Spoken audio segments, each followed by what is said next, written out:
Great. Well, welcome back, everyone. Our session 3 presenter is Jason Savings, who is a Research and Studies Director and Senior Research Economist at the Federal Reserve Bank of Dallas. For those of you who are joining us for this session, a couple of housekeeping reminders. We ask that you please stay on mute. We will take questions at the end of each session. So if you have a question, please feel free to drop it into the chat. We will be monitoring that chat, and you can go ahead and put it in anytime throughout that session. If you are experiencing any technical issues, please send a private chat message to Catherine McClellan, and she will do her best to assist you. And for those of you that would like to receive CPE credit for today's session, we will have a survey at the end.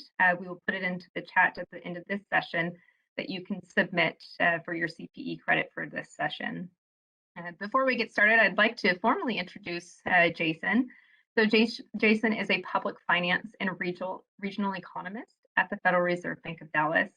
In his position, he conducts research on issues including tax reform, regional migration, income inequality, and the interplay between political polarization and fiscal policy. His articles have appeared in scholarly journals such as the Economic Inquiry, Southern Economic Journal, and the National Tax Journal. He has also written policy-related articles on the state and local fiscal issues that impact Texas and the 11th Federal Reserve District. Among the questions he has examined are why property taxes rose so rapidly in the years after the Great Recession, whether the poor bear a disproportionate share of the state's overall tax burden, and why Texas has a relatively low percentage of people covered by health insurance. A recurring theme of these articles is that the public policy decisions have important consequences for equity and economic efficiency.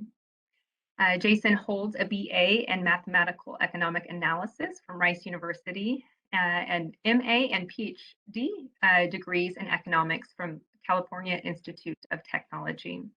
He has taught economics and business courses at George Mason University, the University of Texas at Dallas, and Baylor University's Executive MBA program in Dallas. So Jason, I'm going to go ahead and turn it over to you. Thank you for being here today.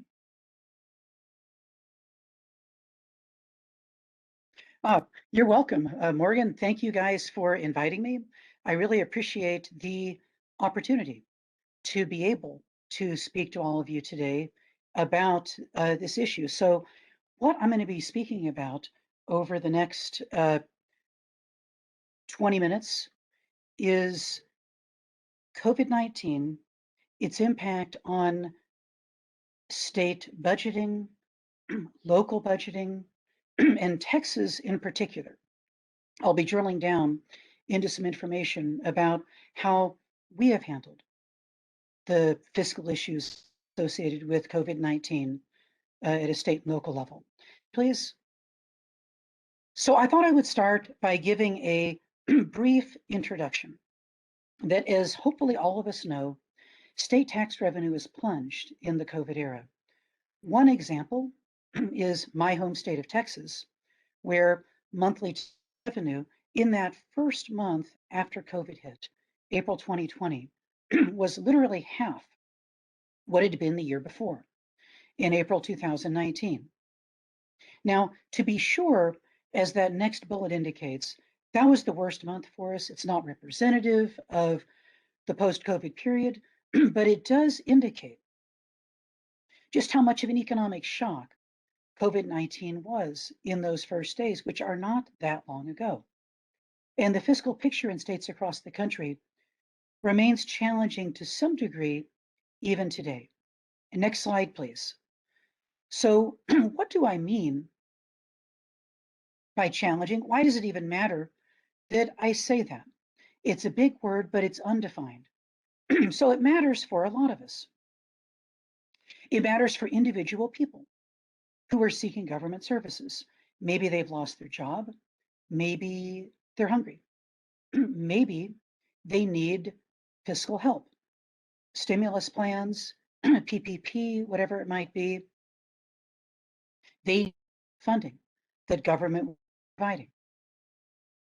It also matters for companies, not just individuals, but companies seeking assistance, or whose sales rely on the fiscal well-being of us, the individuals who make up the economy. Finally, though, it matters for taxpayers, who will ultimately bear the brunt of currently overextended governments at all levels. The spending that we're doing is not free, and that will matter down the road, even if right now the main focus of our attention and our efforts is getting people back on their feet at this moment in time. Next slide, please. Which led me to ask the following questions in this research project. What can we learn from the Great Recession about our current situation? Using Texas as an example, just how bad are things? How bad were they? How bad are they? And are there trends in tax data that can help us to better understand what happened and give us some insight into what may happen going forward? Then I'll conclude with a few thoughts on policy responses. Next slide, please. So, all right, start with step one, lessons from the Great. Next slide, please. I thought it was important to kick off the analysis part of this presentation by asking, why are governments stretched during recession? Couple of reasons, two that I want to highlight for you right now. The first is people find themselves with less income than they would typically have.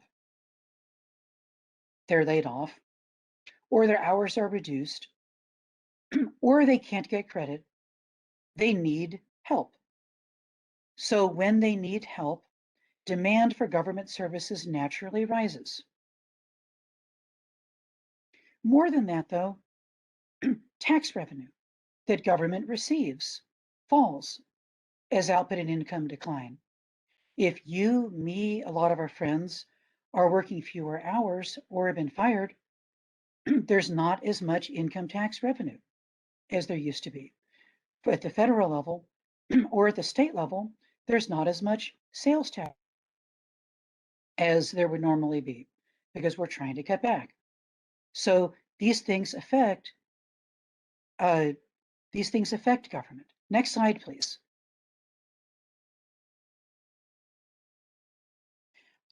The next thing I wanted to do was talk about the juxtaposition between what textbooks say government should do in these kinds of situations and what government actually does.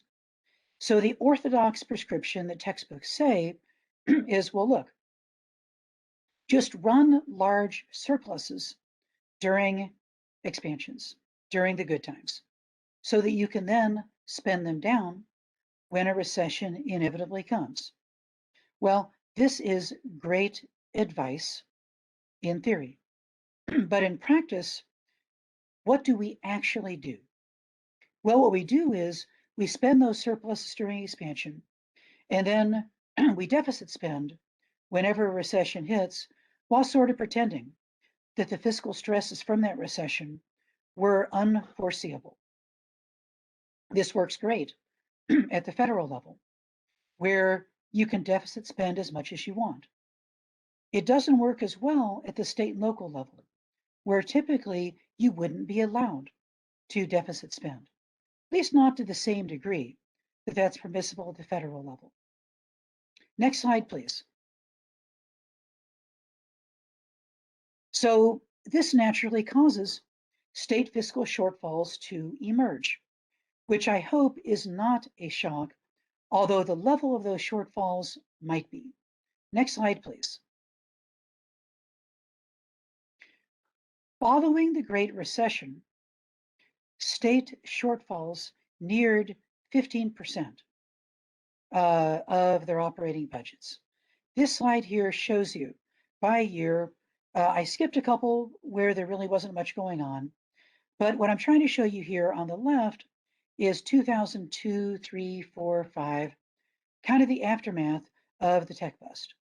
And then separately, 2009, 10, 11, 12, 13, which are the Great Recession and its immediate aftermath. So you can see the pinnacle, 2010, where shortfalls were about 15% of state spending. Trailed off somewhat since then, but even in 2013, we saw shortfalls of around 4 or 5%, which that's not small.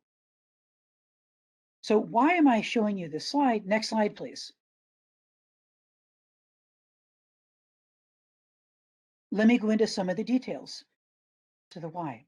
So first of all, these are not deficits by year because, as I mentioned, states are not allowed to run deficits, with some caveats for things like infrastructure, where you're allowed to borrow for some of what you're spending. But rather, what I'm showing you here are the aggregate 50-state gap between revenue and expenditures that states ultimately had to close through fiscal adjustments. Big word there, vague word there. What do I mean by fiscal adjustments? Well, what I mean by that are higher taxes or lower spending that had to be done because of this gap that emerged during each of those years. Next slide, please. Second caveat, though, and here we're really getting at why this matters. Most state spending, 75% of it, goes to either health or education. Most of state health spending is unchangeable. It's Medicaid or related things that interact with federal mandates and other factors where it's just not possible to make many adjustments on the spending side. What does that mean? Well, look, we just got finished talking about how there are only two areas that account for the vast bulk of state spending, health and education. If we can't respond much on the health side, we must respond heavily on the education side. And this is exactly what tends to happen during recessions.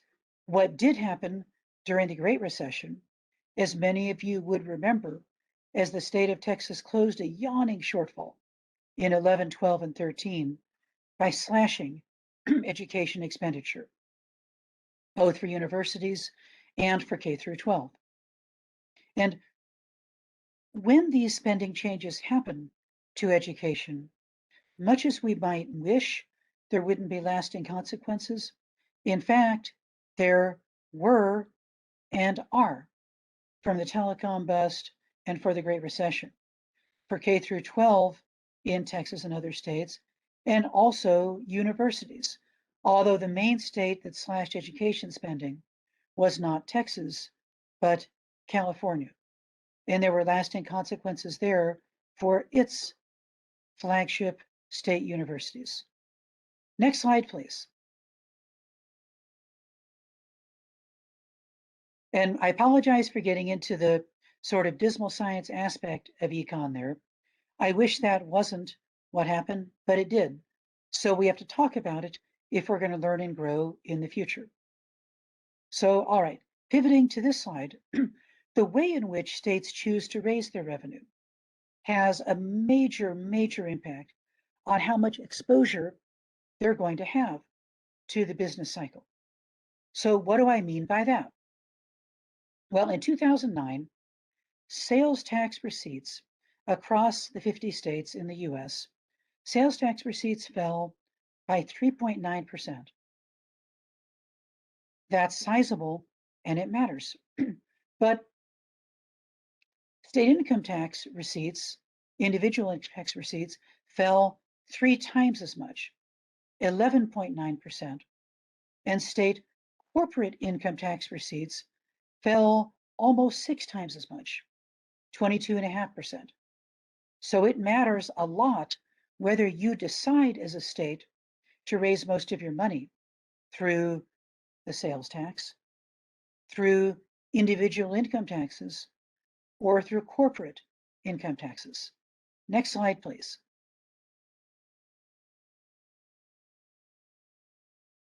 So we know from a lot of economic studies that consumption varies less than income over the course of the business cycle, which is why sales taxes tend to be much less vulnerable to economic downturns than income taxes are.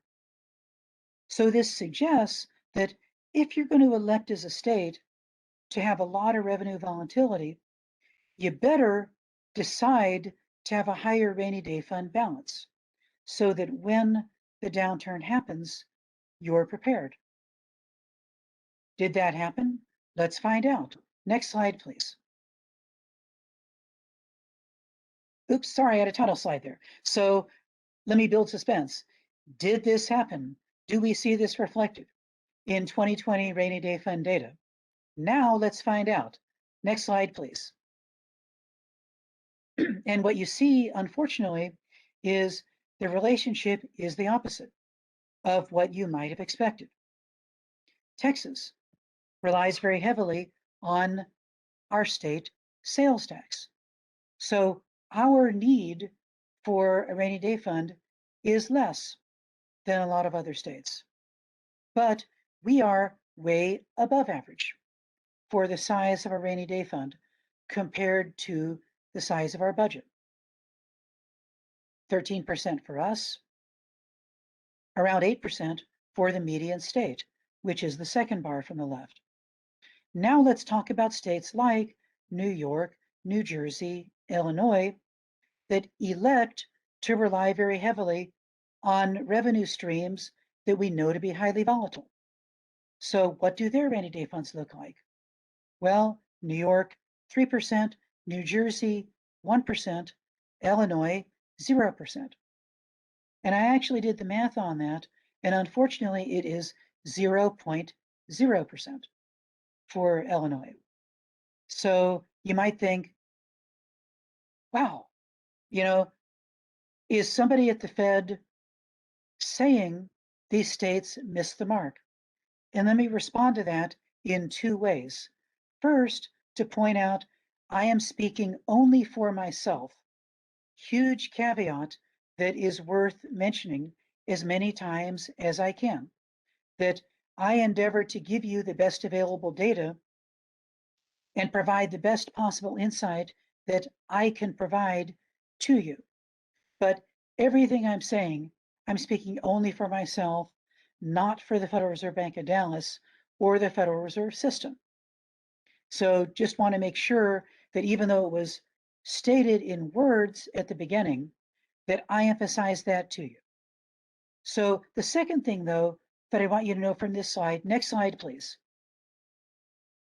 is that it is not for me to judge the fiscal policy decisions of any state.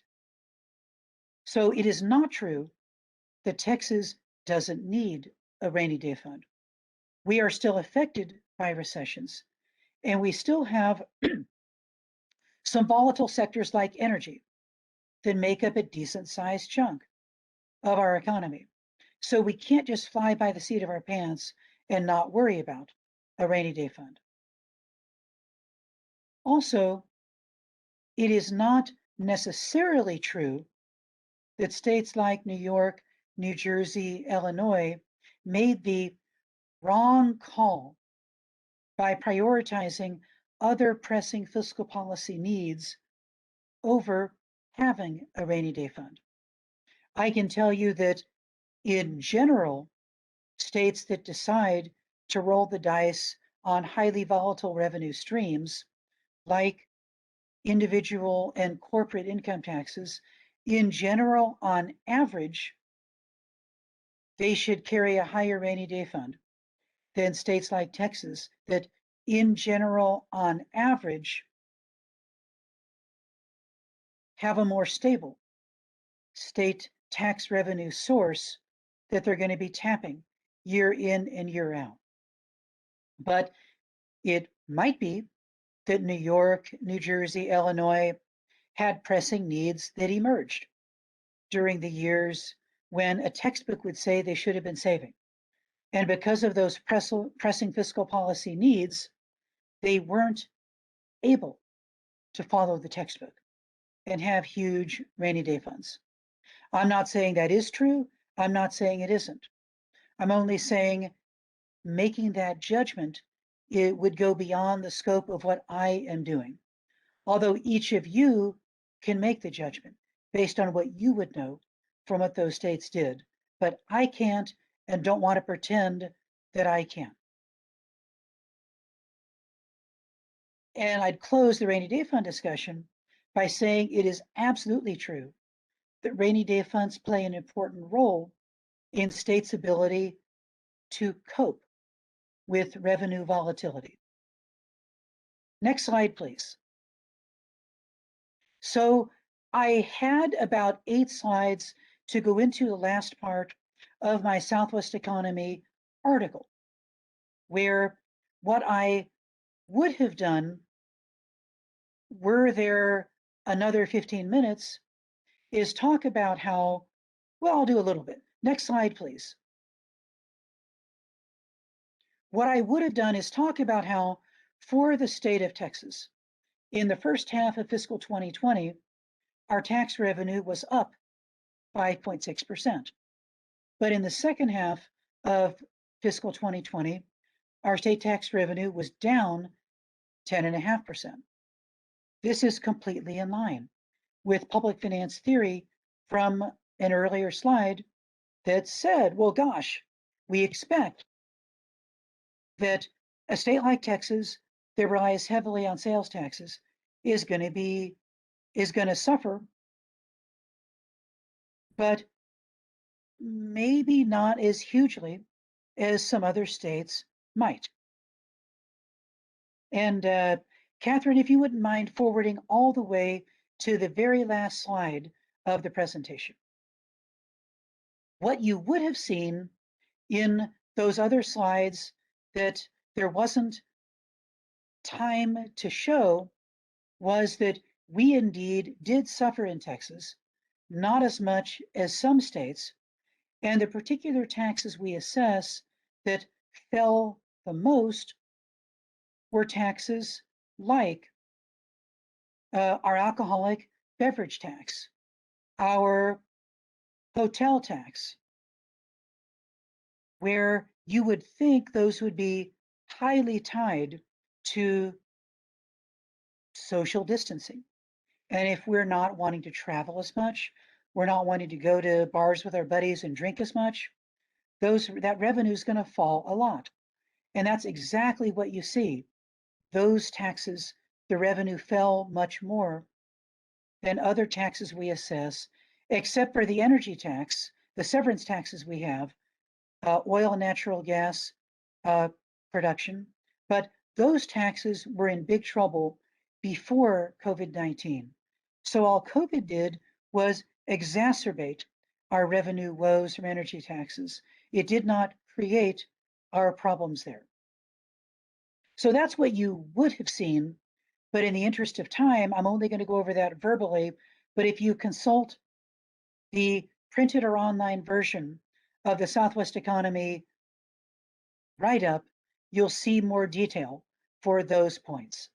But looking forward, in the last 2 minutes that I have for you today, before we get to Q&A, cities and states really have faced the unpalatable choice of either cutting services or raising taxes to address budget shortfalls. But unlike the Great Recession, unlike the telecom bust, personal income has held up better than a lot of people expected, and that you might have thought that personal income would. Due in part to what I call in this slide, unprecedented in peacetime federal stimulus programs. What that has done is enable a lot of jurisdictions that do rely very heavily on a state income tax to make smaller than expected fiscal adjustments. Because if you're getting huge stimulus checks as an individual, I don't want to say you're okay, but you're much more okay than you were than you would have been during the Great Recession, where you lost your job and suddenly you're starving, trying to make ends meet. Not that some people didn't go hungry during this current COVID-19 fueled recession. A lot of people did suffer a lot, but not nearly as much as would have happened without these fiscal stimulus measures. So California and New York, rather than making huge cuts, they've been able to make much smaller cuts and are now dealing with the nice problem to have of, wow, we actually did better than we thought. So maybe we can spend more than we thought we'd be able to.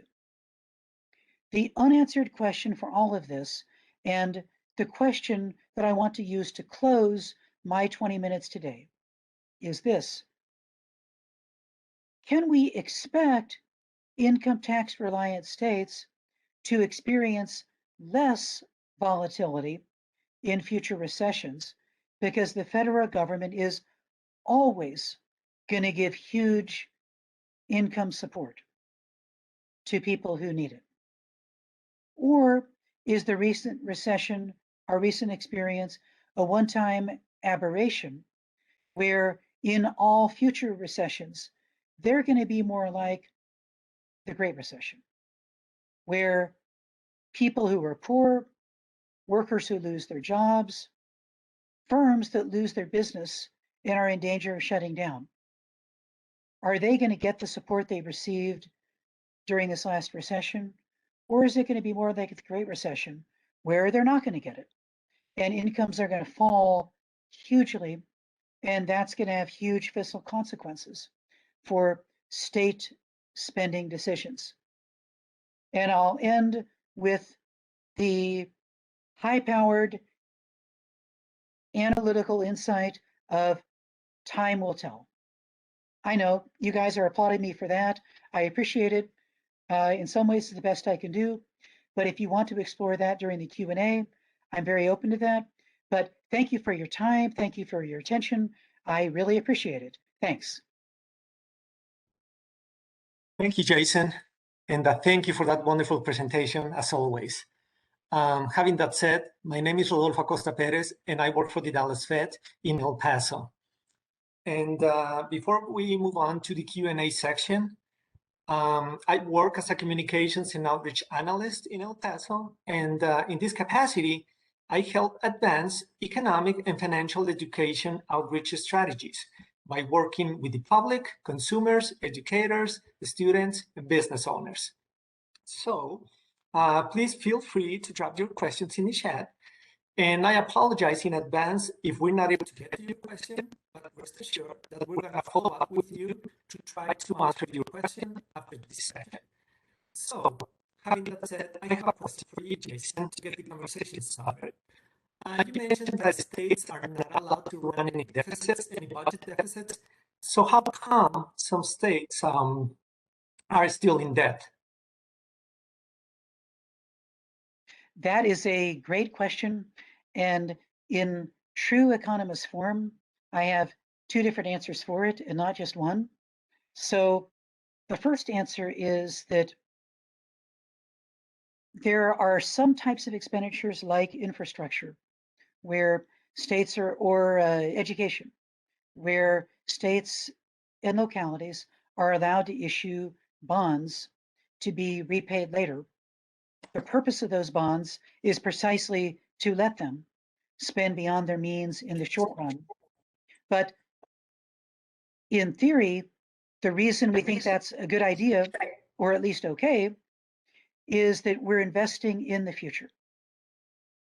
And when you invest in the future, it's economically appropriate to borrow for those expenditures. But the second answer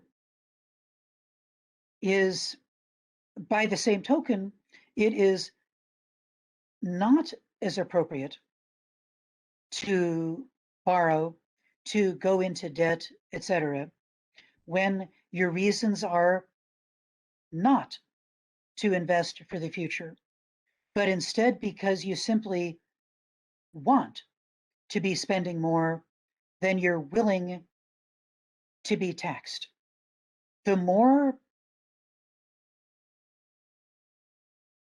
a spending spree falls into the second category of we just want to live beyond our means, the more longer term problems you begin laying the groundwork for.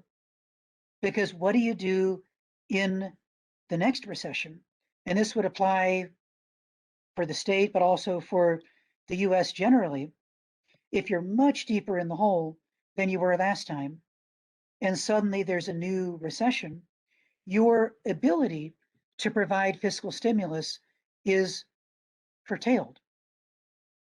And this is something I worry about, especially at the federal level, that if we're not prudent in closing those gaps as the recession, as the expansion kicks in to a higher gear, then we risk falling into that trap of not saving at a government level when we could have. For the state and locality and local level, it's not as much of an issue, but it is always an issue to be prudent with your expenditures and help people, yes, but there's always that balancing act of how heavily do you want to tax people in order to fund this extra spending you wanted to do.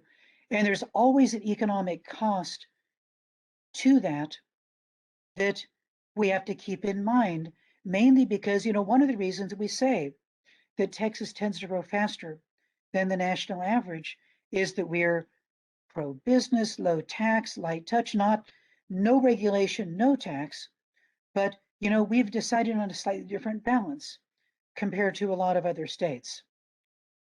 And if we suddenly start changing that balance to some degree, even if we think we need to, what does that mean going forward for our trend rate of economic growth in the future? Do we risk that falling a little bit? So longer answer than maybe you wanted, but there was a lot there that was both said and implied that I wanted to try to unpack. No, thank you for that detailed and thoughtful answer, Jason. And I guess a lot of people in the room, as educators, are asking themselves, is there going to be a difference between how this is going to affect colleges and high schools?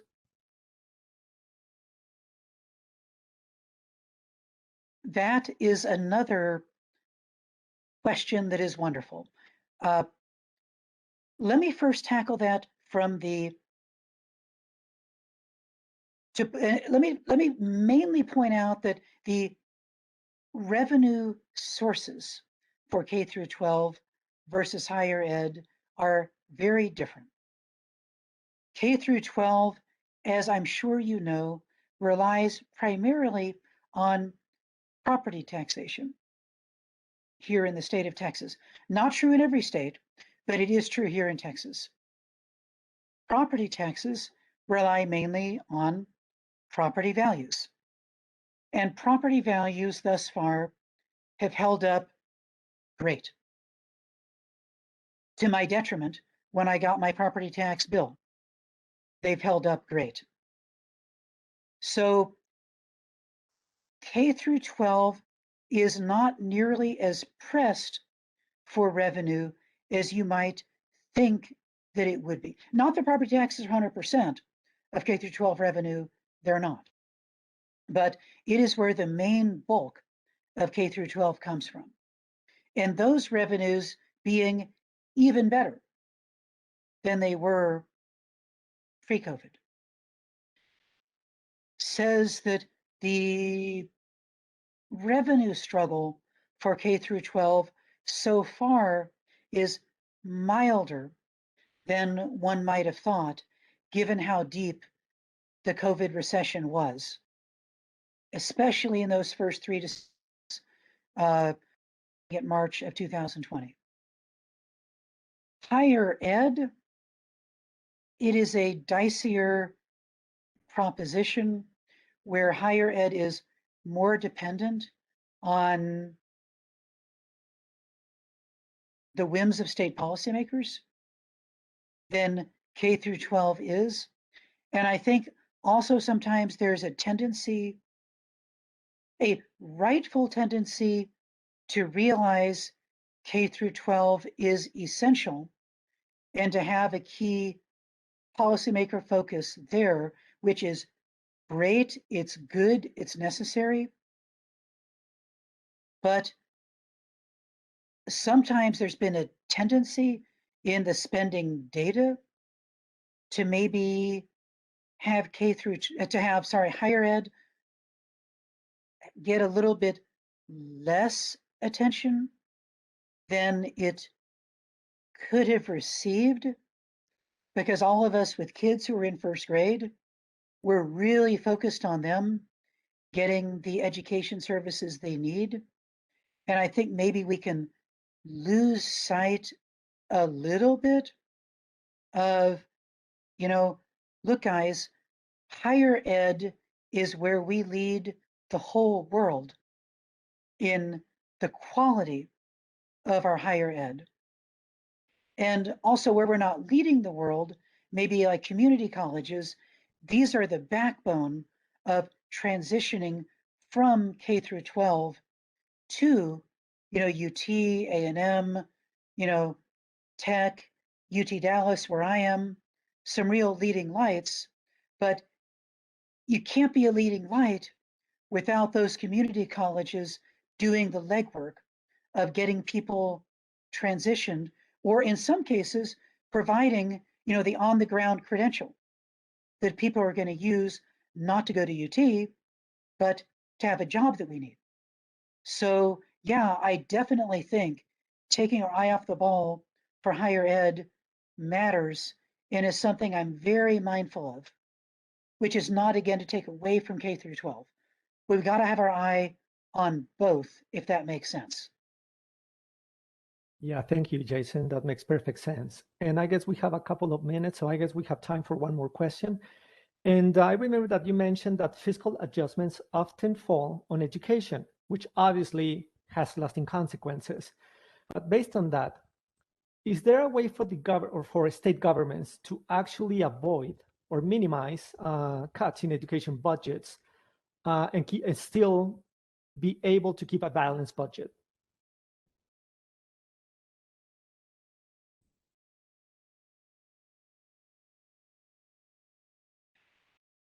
What I would say about that question is that it boils down to one thing in my mind, which is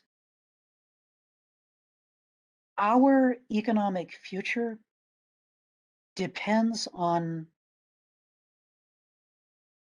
the human capital of our people, on remembering that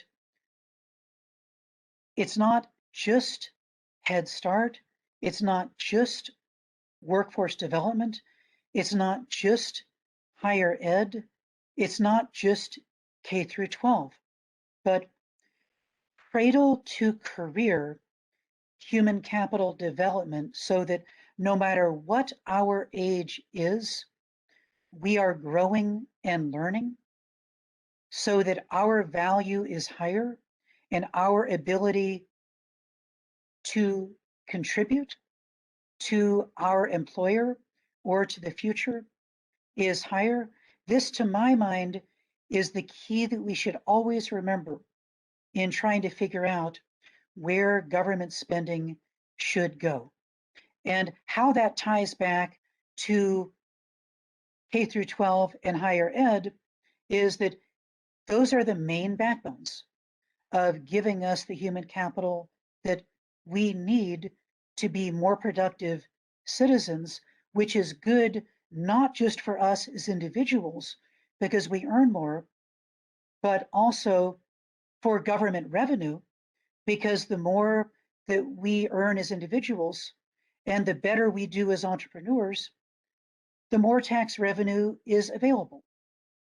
for income taxes from corporate income taxes, but also the more then we're spending and the higher home values go, because people want to be living here because we're a dynamic economic state.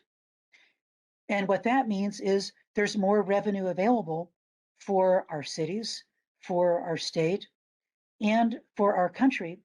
People think about education as being a nice to have. Wouldn't it be great if I can talk to my kid and they're well educated? Or in theory, wouldn't it be great if they know more? But to my mind, it's not a luxury, but a necessity that we remember education is our core function as a government and for all of us as individuals. And remembering it is our core function, I think, is what's needed to properly prioritize education. And that's what it's about to me, that just being as good of a steward as we can possibly be with government resources and not treating education as a luxury.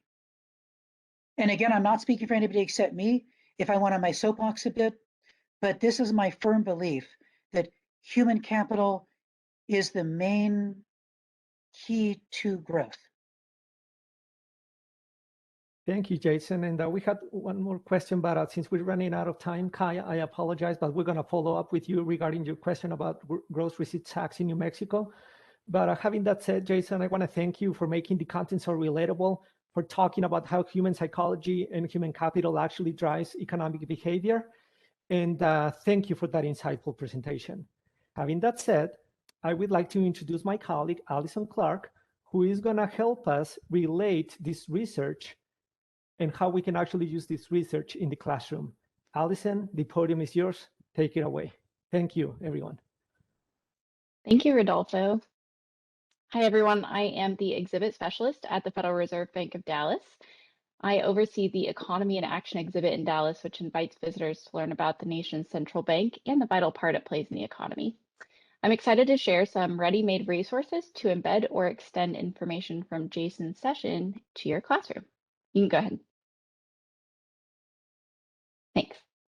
The Tic-Tac Taxes activity sheet from Econ EdLink asks students to list the main goods and services each level of government provides and where government gets that money to pay for those goods and services. This activity could generate discussion such as what taxes look like for your state, as well as how students feel that services like education are usually one of the first services to be cut when taxes are reduced. The externalities video is part of the St. Louis Fed's Economic Lowdown video series. In this video, viewers learn how costs and benefits sometimes affect bystanders and discover how taxes and subsidies can be used to internalize externalities. It gives an example of a manufacturing plant that is taxed based on air pollution emissions and draws a connection between taxes and subsidies. The video could be embedded in a lesson on government services, factors of production, or the opportunity cost of running a business. Next slide. From the Atlanta Fed, an infographic defines fiscal and monetary policy and highlights their key differences. It also illustrates the common goals of each type of policy. Students can use this infographic as an activity to define both types of policy, who's responsible for setting the policies, and explaining how the policy actions are used to respond to economic challenges, like what we heard earlier. And the fiscal ship game from the St. Louis Fed introduces students to decisions policymakers face when they have to reconcile government priorities with tax revenues. Students are challenged to set the federal budget themselves on a sustainable course. They get to pick from a menu of tax and spending options to reduce federal debt. The game offers the opportunity to ask students to consider how governmental programs should be prioritized, as well as possible models for generating revenue for those. Next slide. To extend your learning from today's presentation, we have linked Dallas Fed's Q3 2017 issue of Southwest Economy. And this article Jason Saving identifies the challenge Texas lawmakers face to provide services that reduce inequities while still remaining attractive to businesses. Saving looks at the challenges Texas faced to deal with things like demographic changes, school quality rankings, infrastructure, and healthcare in light of the existing tax system.